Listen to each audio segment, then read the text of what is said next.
내린 사람, 예, 다음 영상 보겠습니다. 네, 이거 국군의 날 행사였는데 지금 악수하는 사람이 노은결 소령입니다. 이런 식으로 여러 대통령실 관련 행사들을 진행한 현역 해군 소령이고 의장대장입니다.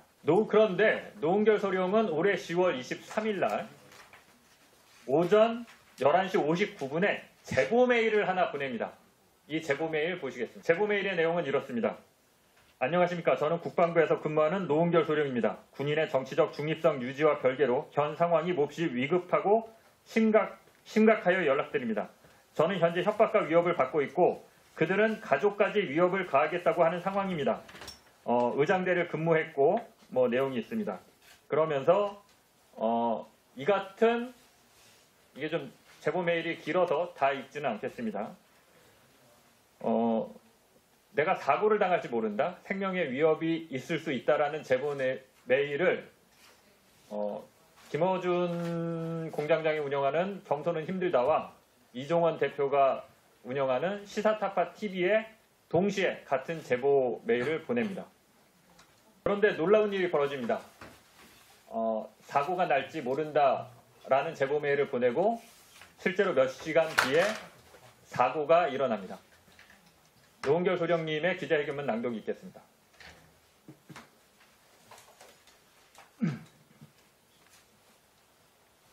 안녕하십니까. 저는 국방부 근무지원단 소속 해군소령 노은결입니다. 바쁘신 와중에도 기자회견에 와주신 기자분들께 감사드립니다.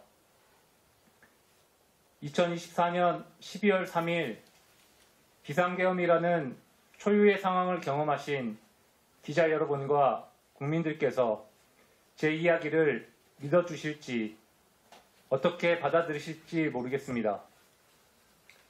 저 하나만 연관된 문제였다면 조용히 침묵하고 넘어갔을 것입니다. 군인 신분이라 웬만하면 조용히 지나가는 게 좋을 거라는 생각도 했습니다. 하지만 제 아내와 딸을 해치겠다며 차마 입에 담지 못할 말로 협박을 해왔고 저와 제 가족에 대한 사찰이 이루어지고 있다는 사실을 알게 됐습니다.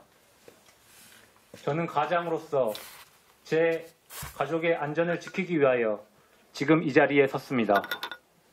지금부터 제가 겪은 참담한 이야기를 말씀드리겠습니다.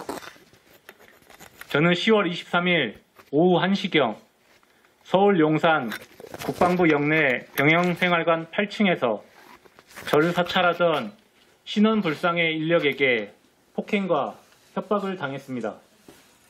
그 결과 계단에서 떨어져 허리가 부러지는 사고를 당했습니다.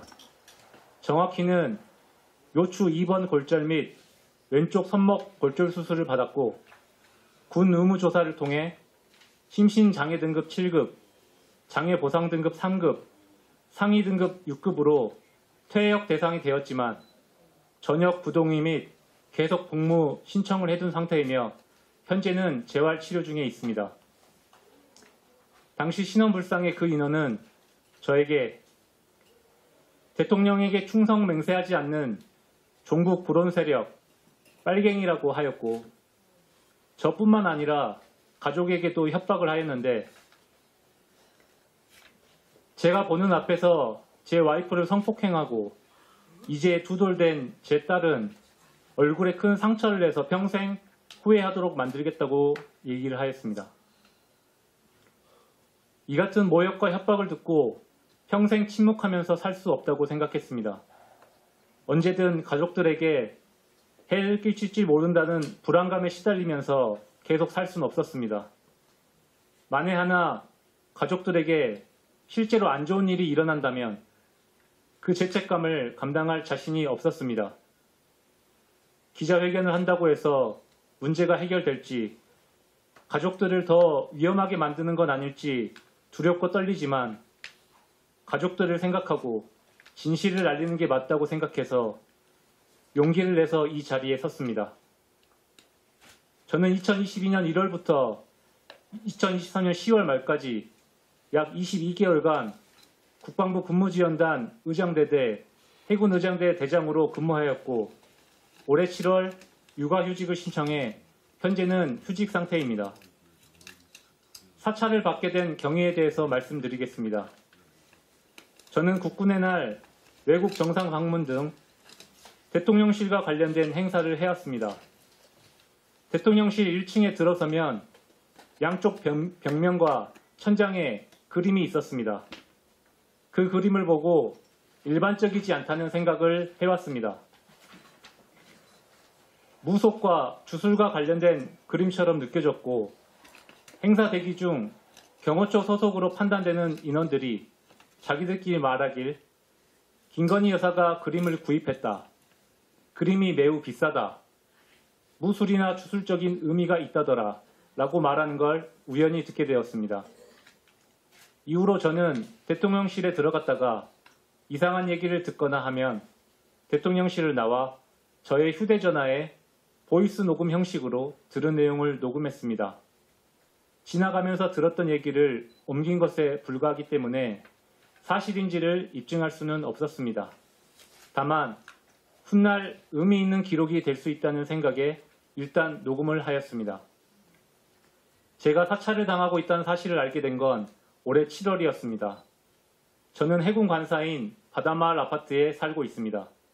아파트 바로 옆에는 해군 호텔이 있는데 해병대 임성근 사단장이 올해 4월 해군 호텔에 방문한 걸 봤습니다. 저는 고 최수근 상병 사건에 크게 분노해왔습니다. 두 돌 된 제 딸도 시험관 시술 실패를 거듭하다 3년 만에 어렵게 가졌습니다. 그렇기 때문에 최수근 상병 부모님의 마음이 어떨지 그 상실감과 아픔에 공감이 됐습니다. 또한 저 역시 장교이자 지휘관으로서 임성근 사단장이 법적, 도덕적 책임을 지지 않고 면피성 및 위중으로 보이는 발언들을 보며 분노했습니다. 저는 임성근 사단장의 모습을 본 이후 임 사단장 혹은 그와 비슷한 사람이 해군 호텔에 나타난 걸 보면 촬영을 하기 시작했습니다. 당장 어떻게 사용하겠다라는 생각보다 그가 모른다고 했던 사람을 만날 수도 있고 부인했던 사실이 나중에 드러날 수도 있다고 생각했습니다. 촬영한 사진은 차에 두고 다니던 태블릿 PC에 그때그때 옮겼습니다. 올해 7월에도 촬영을 하고 아파트 지하 주차장에서 태블릿 PC로 옮기고 있는데 어느새 남성 2명이 제 양옆으로 다가와서 저를 제압하고 태블릿 PC와 휴대전화를 가져갔습니다. 그들은 저한테 죽고 싶냐며 지금이라도 가족이 안전하고 싶다면 쓸데없는 행동을 멈추라고 경고했습니다. 처음 겪는 일에 많이 당황했습니다. 특히 가족을 해칠 수도 있다는 협박에 많이 두려웠습니다. 가족들에게 저로 인해 걱정을 끼치고 싶지 않았습니다. 이후로는 주변에 대한 관심을 끊고 사진을 찍는 등의 행동도 완전히 멈추고 아무 일도 없었던 것처럼 조용히 지냈습니다. 그러다 사건 전날인 10월 22일 가족들과 함께 영등포 타임스퀘어에 방문했었습니다. 화장실 칸에 들어가 있는데 누군가 화장실 문 밖에서 내일 12시 병영생활관 9층이라고 말했습니다. 듣는 순간 그들이라고 직감할 수 있었습니다. 당시는 각종 녹취나 폭로가 뉴스를 도배하던 상황이었습니다. 불쌍해 그 인원들도 제가 무얼 얼마나 알고 있는지 파악하려고 한다는 생각이 들었습니다. 저는 제 가족들이 사찰을 당하고 해코지를 당할지 모른다는 불안감에 시달려 왔습니다. 어떤 식으로든 그들과의 관계를 끝내야겠다는 생각으로 용산 국방부로 들어갔습니다. 국방부에 가는 도중 일이 잘못돼 봉변을 당할지도 모른다는 생각이 들었고 이때 제보 메일을 작성해서 김어준의 겸손은 힘들다와 이종원의 시사타파 TV에 보내게 되었습니다.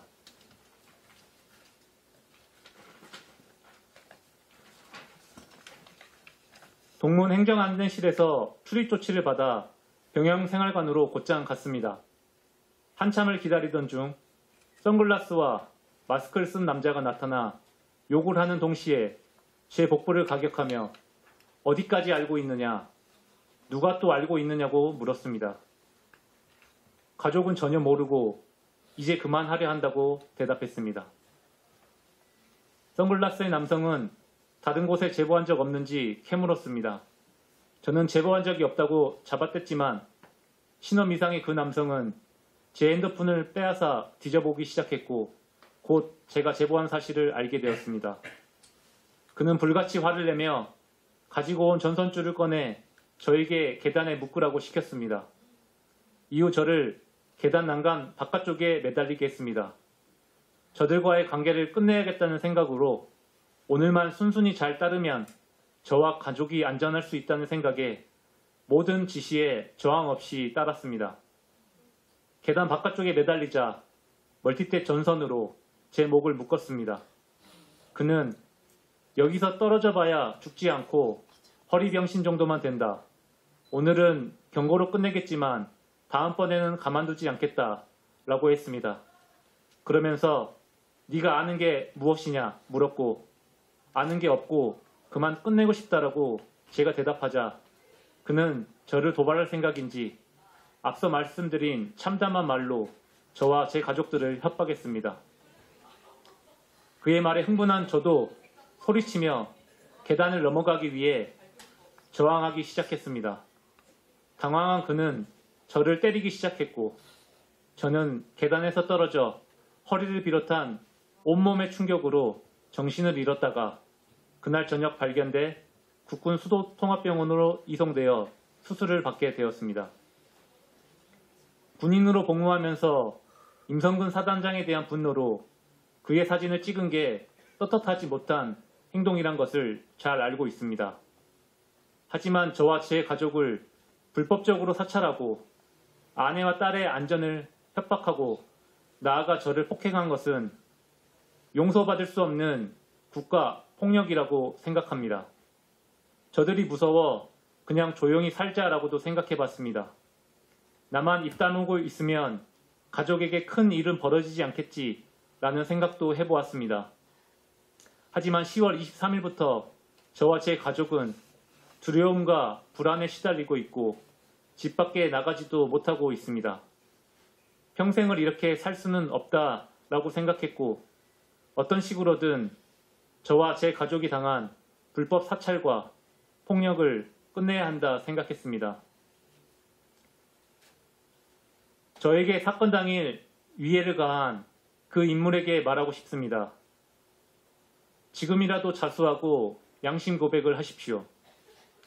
당신도 나처럼 누군가를 상급자로 모시고 조직에 충성하는 부하일 테고 한 집안의 아들이자 누군가의 친구, 형제, 아버지일 것입니다.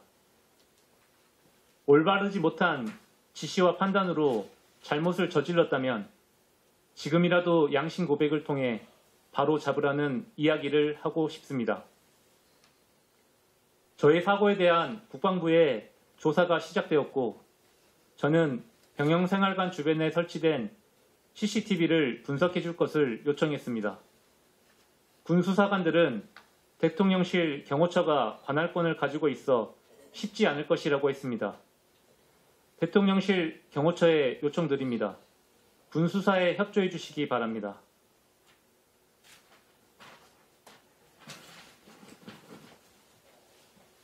은밀히 이뤄진 사찰을 입증할 증거가 당장 저에게는 없습니다. 하지만 저는 14년간 복무해온 군인으로서 명예와 제 가족의 안전을 운명에 맡기고 이 자리에 섰습니다. 10월 23일 병영생활관에서 벌어졌던 국가폭력이 명백히 밝혀져 군대 내에서 저 같은 피해를 받는 군인이 없었으면 좋겠습니다. 또한 12월 3일 비상계엄 상황에 영문 없이 투입된 군인 상당수 역시 권력의 사유화와 사적 이익을 위해 도구처럼 사용된 국가폭력의 피해자라고 생각됩니다. 대한민국 국군은 그런 목적으로 이용되고자 군복을 명예롭게 여기고 고된 훈련을 묵묵히 받아온 것이 아닙니다. 더는 군인을 도구처럼 여기는 일이 없었으면 좋겠고 인간인 사찰로 인해 국민들의 추가적인 피해도 없었으면 합니다. 아울러 억울하게 희생당한 고 최승훈 상병의 명예를 빕니다. 또한 유가족 분들에게도 애도를 표합니다. 지금 이 순간에도 전 후방에서 불철주야 국민의 생명과 안전을 위해 헌신하는 현역 군인 모두와 군인 가족분들께 죄송하다는 말씀 드립니다. 이 기자회견으로 군의 명예가 실추되지 않길 바랍니다. 마지막으로 지금의 대한민국보다 더 나은 환경에서 살아가야 할 저의 딸에게 언젠가는 오늘의 제 이야기를 듣게 될 날을 기다리며 박노해 시인의 시 낭독을 통해 기자회견을 마무리 짓고자 합니다. 아이야, 박노해. 아이는 온 우주를 한껏 머금은 장엄한 존재. 아무도 모른다. 이 아이가 누구이고 왜 이곳에 왔고 그 무엇이 되어 어디로 나아갈지. 지금 작고 갓난해도 영원으로부터 온 아이는 이미 다 가지고 여기 왔으니 이 지구별 위를 잠시 동행하는 아이들에게 나는 한 사람의 좋은 벗이 되어주고 뜨거운 믿음의 침묵으로 눈물의 기도를 바칠 뿐이니 아이야 착하고 강하여라. 사랑이 많고 지혜로워라. 아름답고 생생하여라. 마음껏 뛰놀고 기뻐하고 감사하며 내 삶을 망치는 것들과 싸워가라. 언제까지나 내 마음 깊은 곳에 하늘빛과 힘이 끊이지 않기를. 내가 여기 와주어 감사하다. 사랑한다. 네, 이상입니다.